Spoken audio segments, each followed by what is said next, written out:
अभी तो हम सब नशों में जो शैतान बता रहा है बस उसको कर रहे हैं। लोगों से छुप छुप कर गुनाहों वाली जिंदगी गुजार रहे हैं। लोगों के सामने आकर हमसे अच्छा कोई दूसरा इंसान ही नहीं है। लेकिन जैसे ही लोग अपने अपने घरों को जाते हैं और हम अपने अपने घरों को आते हैं, हमारी असलियत हमारे सामने आ जाती है। यानी तुम अपने गुनाह वहां करना चाहते हो जहां कोई ना देखे, वरना तो तुम्हारी इज्जत खराब हो जाएगी, तुम जलील हो जाओगे, बदनाम हो जाओगे। लोगों के पास तुम्हारे राज चले जाएंगे। और वो अल्लाह जो पहाड़ों के अंदर क्या है वो भी जानता है, समंदर की गहराइयों में क्या छुपा है वो भी जानता है। वहु आलिम बिज़ाति सुदूर, तुम्हारे दिल के राजों को भी जानता है।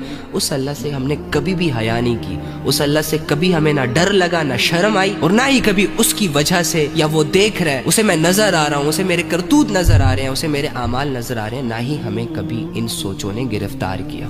कितनी अजीब जिंदगी है यार हमारी। हम अपने आप को अक्लमंद कहते हैं। जब भी आप अल्लाह की तरफ आएंगे, अल्लाह को राजी करने की कोशिशें करेंगे, तो उसके लिए आपको बहुत सारी चीजें करनी पड़ेंगी। बहुत सारी चीजों को छोड़ना होगा, गुनाहों को, अपनी मर्जियों को, हराम मोहब्बतों को, हराम कमाइयों को, बहुत सारी चीजों को अपनाना होगा।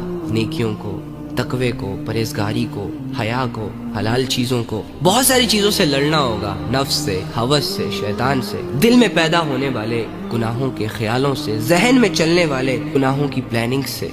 बहुत सारी इबादतें भी करनी पड़ेंगी, जैसे कि नमाज, रोजा, ज़कात, हज, लोगों के साथ खड़े रहना, सब्र करना, लोगों को अल्लाह की तरफ बुलाना, बुराइयों से बचाना, बाज़ औक़ात अल्लाह के दुश्मनों को समझाना, और अगर ना समझे तो अल्लाह के दुश्मनों से लड़ना।